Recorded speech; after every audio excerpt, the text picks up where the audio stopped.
Hello दोस्तों, कैसे हैं आप सभी। हम उम्मीद करते हैं कि आप सभी ठीक होंगे। चलिए हम शुरू करते हैं। पिछले क्लास में हम लोग जाने थे टेंस के बारे में।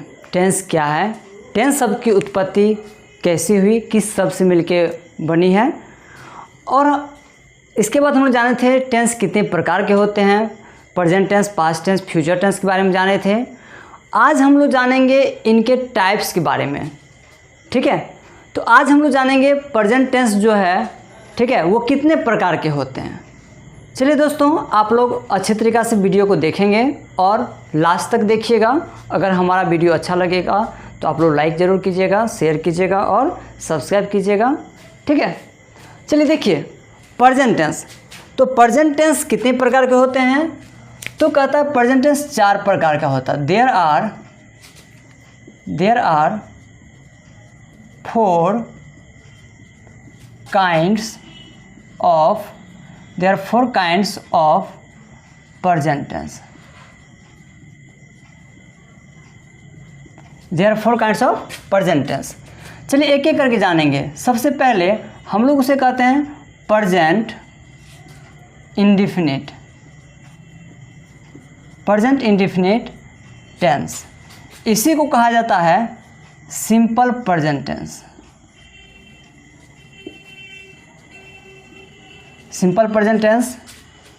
और अगर इनका हिंदी आप जानेंगे तो इन्हें हम लोग कहते हैं सामान्य वर्तमान काल। सामान्य वर्तमान काल।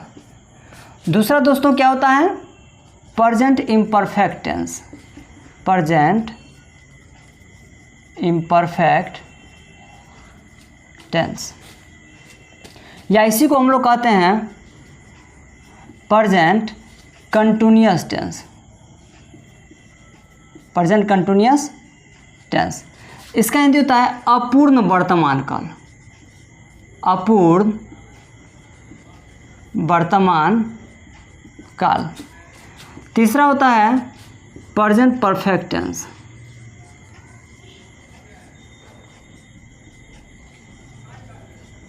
इसका हिंदी होता है पूर्ण वर्तमान काल। पूर्ण वर्तमान काल। चौथा होता है प्रेजेंट परफेक्ट कंटिन्यूअस टेंस।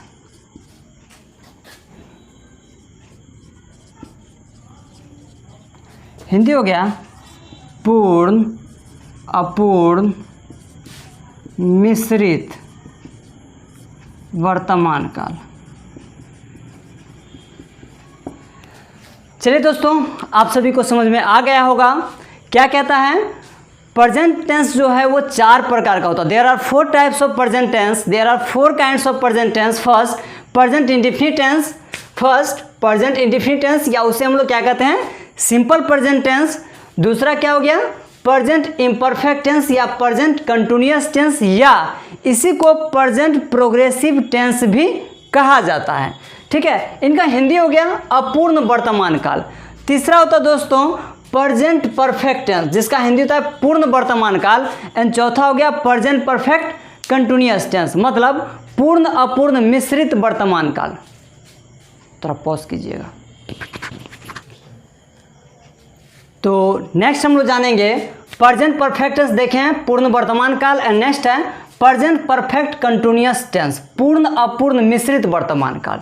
ठीक है दोस्तों, अगर आपसे पूछा जाएगा प्रेजेंट टेंस कितने प्रकार के होते हैं, तो आप बोलेंगे 4 प्रकार के होते हैं। There are 4 kinds of present tense. पहला present indefinite tense, second one is present imperfect tense, present perfect tense and present perfect continuous tense.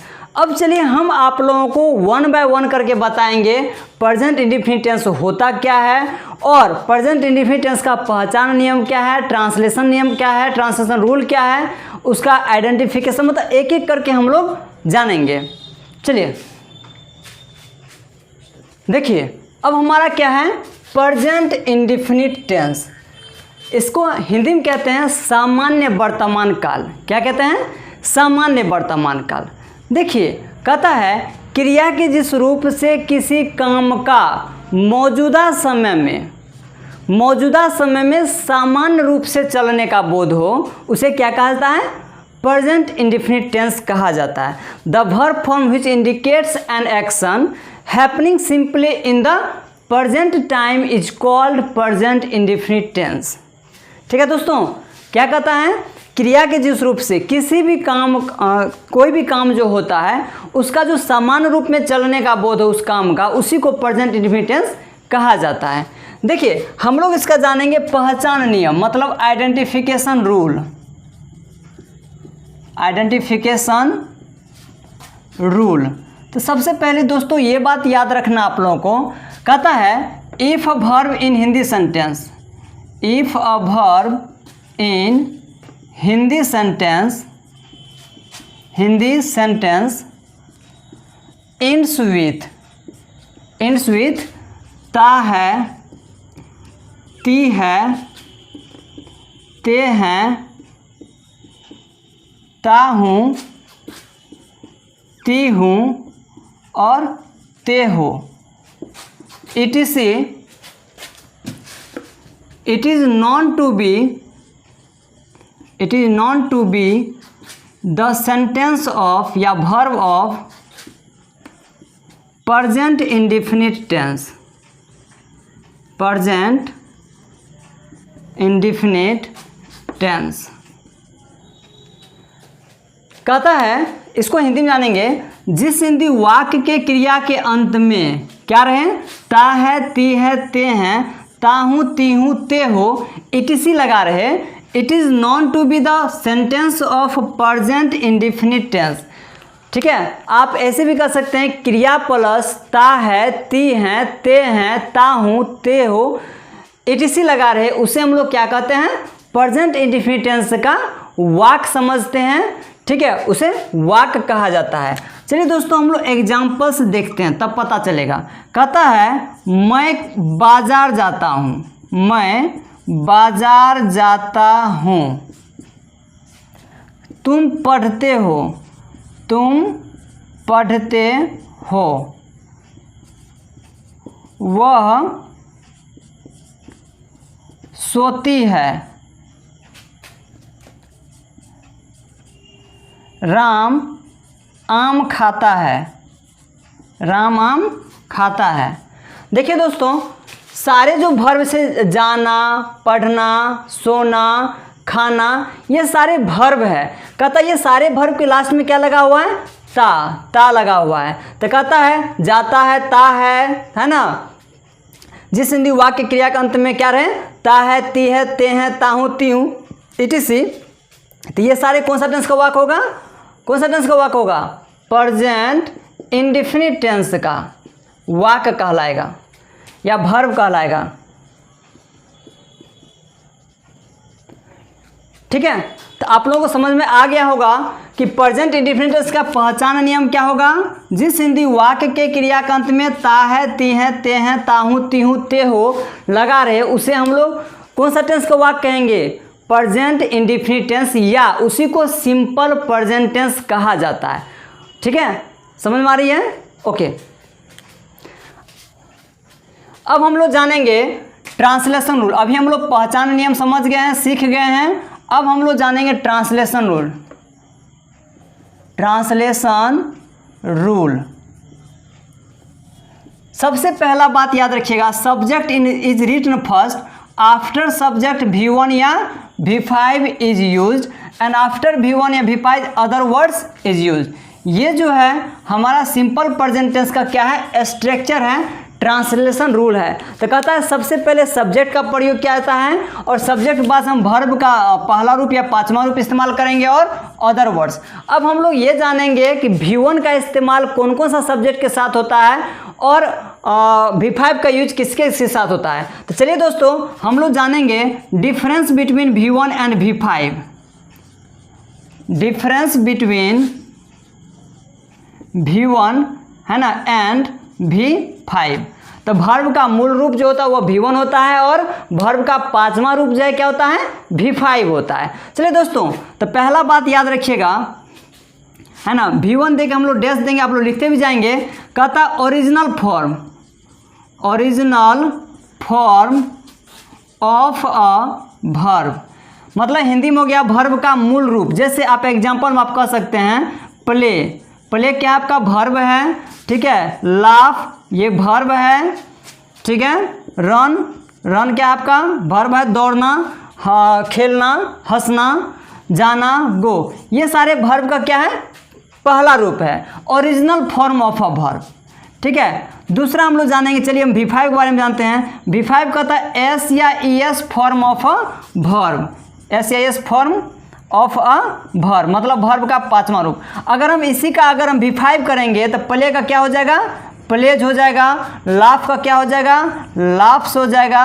Run का क्या होता है, रने होगा। और गो का क्या हो जाएगा, गोज हो जाएगा, ठीक है दोस्तों। तो समझ में आ गया होगा आप लोगों को V1 एंड V5 क्या है। अब हम लोग जानेंगे V1 का प्रयोग हम किस किस के साथ करेंगे। चलिए ठीक है, देखते हैं आगे।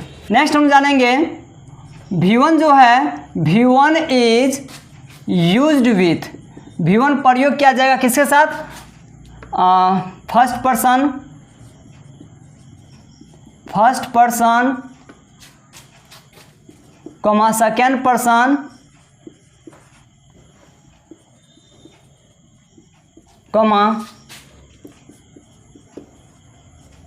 Third person plural number, plural nouns कर सकते हैं, प्लूरल नाउंस, ठीक है। एग्जाम्पल में जानिए, फर्स्ट पर्सन कौन होता है, आई हो गया। सेकेंड पर्सन क्या हो गया, फर्स्ट पर्सन आई और वी ले लीजिए। सेकेंड पर्सन यू हो गया, यू या आप योर कर सकते हैं। और थर्ड पर्सन जैसे आप दे ले लीजिए, या आप प्लूरल नेम है ना, राम एंड श्याम। चलिए अब कहता है V5 जो है, V5 is used with third person singular number, third person singular number. Example ले लीजिए, है ना, जैसे आप ले लीजिए ही, सी, इट, और सिंगल कोई भी नाम सिंगुलर नाउन आप ले सकते हैं, राम, ठीक है। अब और कहना चाहेंगे तो आप कह सकते हैं V1 इज प्लूरल, V1 क्या होता है, प्लूरल होता है। एंड V5 क्या होता है, V5 इज सिंगुलर। तो हम उम्मीद करते हैं कि आप सभी को समझ में आ रहा है। अगर कोई भी तरह का परेशानी या दिक्कत होगा, अगर आपको समझ में नहीं आ रहा होगा तो आप मुझे कमेंट करेंगे, ठीक है। कमेंट बॉक्स में आप लिखेंगे कि हमको इस जगह पे परेशानी है या दिक्कत है, हम नहीं समझ पाए, तो फिर हम आप लोग कोशिश करेंगे उसको पुनः समझाने का, ठीक है। तो चलिए दोस्तों, अब हम लोग क्या जान चुके हैं, ट्रांसलेशन रूल भी हम लोग जान चुके हैं कि ट्रांसलेशन रूल क्या होता है। सब्जेक्ट सबसे पहले लिखा जाता है, सब्जेक्ट के बाद हम लोग वर्ब का इस्तेमाल करते हैं, वर्ब का पहला रूप या पांचवा रूप, और तीसरा हम लोग क्या यूज करेंगे, अदर वर्ड्स। अदर वर्ड्स में कुछ भी हो सकता है। और देखिए हम लोग जाने हैं कि V1 एंड V5 में क्या अंतर है, पूरा डिटेल से आप लोगों को जानकारी मिल चुका है। चलिए अब हम लोग आएंगे एग्जाम्पल पे, ठीक है दोस्तों। बाजार जाता हूँ, चलिए हम लोग देखते हैं एग्जाम्पल। मैं बाजार जाता हूँ, ठीक है। इसका क्या होगा, बाजार जाता है, तो यहाँ पे जाना क्या है, वर्ब है, तो हम लोग क्या बनाएंगे, आई, है ना। आई के साथ क्या होगा, वर्ब का पहला रूप चलेगा, तो आई गो टू मार्केट। तुम सोते हो, तुम सोते हो, तो क्या हो जाएगा, यू स्लीप। वह पढ़ती है, वह पढ़ती है, तो थर्ड पर्सन सिंगुलर नंबर के साथ क्या होगा, एस या एस का प्रयोग होगा, तो हम लोग क्या बोलेंगे, सी रीड्स। वे लोग खाते हैं, वे लोग खाते हैं, तो क्या हो जाएगा, दे एट, ठीक है। इस तरीक़ा से भी बहुत सारा एग्जाम्पल है, हम लोग बहुत सारा देखेंगे इसके ऊपर, ठीक है। अब चलिए हम लोग जो है ये सारे क्या है, अफर्मेटिव है, अफर्मेटिव सेंटेंस है। अब हम लोग जानेंगे नेगेटिव। दोस्तों सारे लोग स्ट्रक्चर पे ध्यान देंगे, स्ट्रक्चर को बारीकी से आप लोग पढ़ेंगे और जानेंगे, ठीक है, क्योंकि स्ट्रक्चर पे हमारा सेंटेंस बनता है। अब हम लोग जानेंगे निगेटिव के बारे में, निगेटिव सेंटेंस जानेंगे। तो निगेटिव को हिंदी में क्या कहते हैं, नकारात्मक, नकारात्मक। ठीक है। देखिए निगेटिव जब करेंगे तो सबसे पहले सब्जेक्ट लिखेंगे। अब देखिए यहाँ पे ऑक्सिलरी वर्ब के रूप में हम लोग प्रयोग करेंगे यहाँ पे डू या डज। इसके बाद हम लोग वर्ब का पहला रूप इस्तेमाल करेंगे, फिर लास्ट में क्या करेंगे, अदर वर्ड्स। ये क्या हमारा स्ट्रक्चर है दोस्तों, ध्यान दीजिएगा। Subject in written first and after subject हम लोग वर्ब का प्रयोग करेंगे। वर्ब में ऑक्सिलरी वर्ब के रूप में हम लोग डू या डज का प्रयोग करेंगे। इसके बाद वर्ब का पहला रूप चलेगा और लास्ट में क्या करेंगे, हम लोग अदर वर्ड्स का इस्तेमाल करेंगे। तो चलिए देखते हैं हम लोग एग्जाम्पल से। कहता है मैं आम न, सॉरी निगेटिव है, इसमें और एक चीज़ हम ऐड करेंगे, सॉरी डू या डज के बाद हम लोग क्या यूज करेंगे, नॉट। इसके बाद हम लोग वर्ब का पहला रूप, लास्ट में क्या करेंगे, अदर वर्ड्स। ये हमारा स्ट्रक्चर है। सब्जेक्ट प्लस डू या डज एंड आफ्टर डू या does not is use and after not के बाद क्या करेंगे, वर्ब का पहला रूप एंड लास्ट में अदर वर्ड्स। इसी को अगर और में आप बोलेंगे तो आप कह सकते हैं सब्जेक्ट प्लस डू के साथ मतलब नॉट लगा दीजिएगा, हो जाएगा डोंट, और डज के साथ क्या हो जाएगा, डजंट। इसका वर्ब का पहला रूप लास्ट में अदर वर्ड्स। ये भी आप स्ट्रक्चर आप बोल सकते हैं। इंग्लिश जो हम लोग बोलेंगे उसमें बहुत ज़्यादा हम लोग इस्तेमाल करते हैं। चलिए एग्जांपल्स देखते हैं। कहता है आई डू नॉट ईट, मैं नहीं खाता हूँ। इसका हिंदी हो गया मैं नहीं खाता हूँ। इसी को अगर और में आप बोलेंगे तो आप बोल सकते हैं I don't eat, I don't eat. तुम नहीं पढ़ते हो, यू डू नॉट रीड, या you don't read, you do not read, तुम नहीं पढ़ते हो। एक टेंस पे आप अगर प्रेजेंट इंडेफिनिट बात करते हैं तो उसके ऊपर हम लोग का 6 पैटर्न है, 6 स्ट्रक्चर है। 6 को हम लोग 1 बाय 1 करके जानेंगे और ध्यान देंगे। दोस्तों वीडियो को लास्ट तक देखेंगे, मज़ा नहीं आएगा अगर बीच में आप लोग कट करेंगे तो। अब हम लोग जानेंगे इंट्रोगेटिव। निगेटिव हम लोग जान चुके हैं, अब हम जानेंगे इंट्रोगेटिव। इंट्रोगेटिव को हिंदी में कहते हैं प्रश्नवाचक। देखिए हम लोग जानते हैं क्वेश्चन जो करते हैं तो वहाँ पे होता क्या है, क्या। तो सबसे पहले क्या होगा, अगर हम इंट्रोगेटिव सेंटेंस अब देखेंगे तो डू या डज कहाँ जाएगा, इन द बिगिनिंग मतलब शुरू में आ जाएगा। उसके बाद क्या हो जाएगा, सब्जेक्ट होगा। इसके बाद वर्ब का पहला रूप, लास्ट में क्या होगा, अदर वर्ड्स, लास्ट में साइन ऑफ इंट्रोगेशन। ये हमारा स्ट्रक्चर है किनका, इंट्रोगेटिव सेंटेंस का। प्रेजेंट इंडेफिनिट टेंस का ये इंट्रोगेटिव स्ट्रक्चर है। याद रखिएगा दोस्तों, डू या डज कहाँ रहेगा, शुरू में। आफ्टर डू या does subject is used and after subject verb का पहला रूप, वर्ब का मूल रूप, एंड लास्ट में किसका इस्तेमाल करेंगे, अदर वर्ड्स। और लास्ट में क्या होगा, साइन ऑफ इंट्रोगेशन देना नहीं भूलेंगे। आपका सेंटेंस क्या हो जाएगा, अधूरा और रॉन्ग हो जाएगा। अब चलिए हम लोग एग्जाम्पल देखते हैं। कहता है क्या मैं पढ़ता हूँ, क्या मैं पढ़ता हूँ, तो हो जाएगा डू आई। अब आई को देखते हुए हम यहाँ पे क्या करेंगे, वर्ब का चयन करेंगे, मतलब ऑक्सिलरी वर्ब का इस्तेमाल करेंगे। तो आई के साथ क्या लगता है, डू। तो कहता है do I read, sign of interrogation. क्या तुम बाजार जाते हो, बाजार जाते हो, तो क्या हो जाएगा, do you go to market. क्या वह नाचती है, does she dance.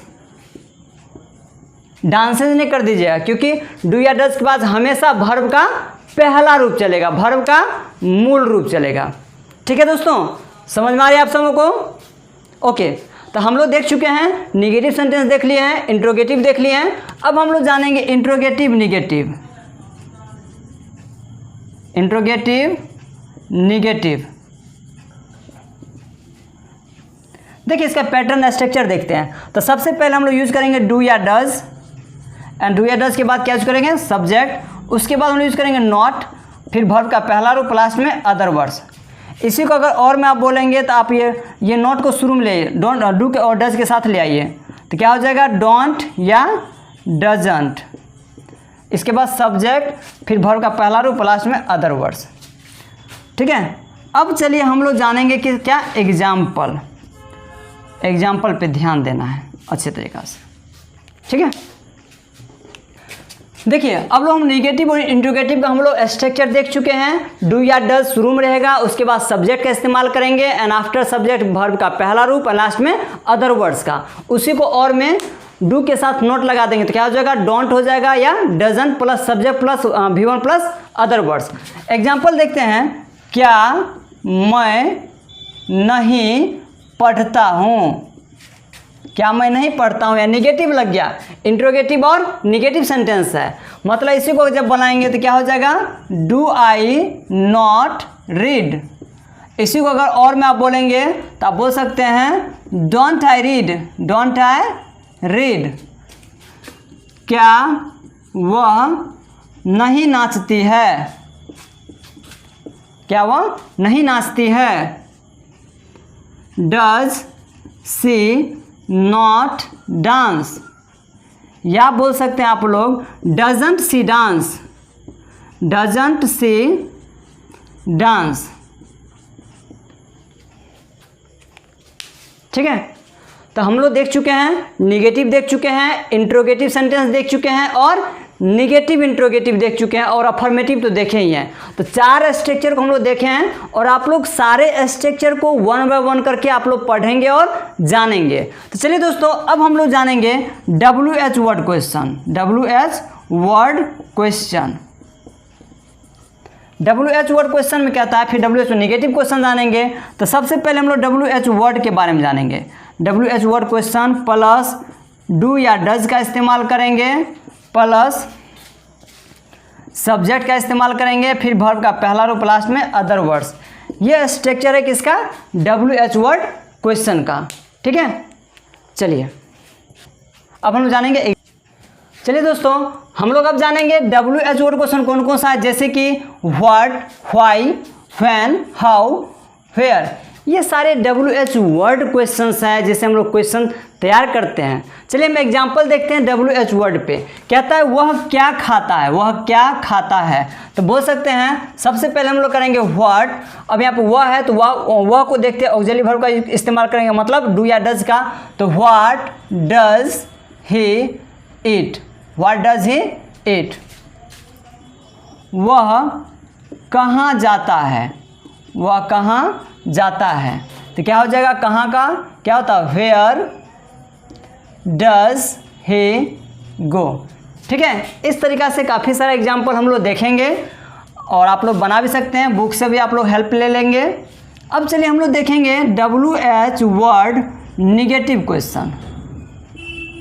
WH word negative, तो सबसे पहले क्या हो जाएगा, WH word in the beginning and after WH word do या does is used and after do या डज क्या हो जाएगा, सब्जेक्ट का इस्तेमाल करेंगे, फिर वर्ब का पहला रूप लास्ट में अदर वर्ड्स। एग्जाम्पल देखते हैं, कहता है वह क्या नहीं खाता है, वह क्या नहीं खाता है। What does he not eat, या बोल सकते हैं व्हाट डजंट ईट, वह क्यों नहीं पढ़ता है। तो बोल सकते हैं why does not he, why does he not read, या बोल सकते हैं why doesn't he read। दोस्तों, अगर आप लोगों को समझ में आया होगा तो हमारे वीडियो को लाइक करेंगे, शेयर करेंगे और सब्सक्राइब जरूर करेंगे। जो भी हमारे न्यू हैं वो सारे सब्सक्राइब करेंगे चैनल को और दोस्तों के साथ शेयर करेंगे। ठीक है दोस्तों, आज के इस क्लास में हम लोग जाने और सीखें प्रेजेंट इंडेफिनिट टेंस के बारे में। और प्रेजेंट इंडेफिनिट टेंस के अंतर्गत जो है जितने भी स्ट्रक्चर्स हैं हम उनको 1 बाय 1 करके समझें और जानें। अगर आपको किसी तरीका का परेशानी हुआ होगा या समझ में नहीं आया होगा तो आप लोग कमेंट सेक्शन में आप लोग कमेंट करेंगे और हम आपको नेक्स्ट वीडियो लेकर के आएंगे। दोस्तों, हम अगली क्लास आप लोग पढ़ाएंगे प्रेजेंट इम्परफेक्ट टेंस के बारे में। ठीक है, तब तक के लिए धन्यवाद।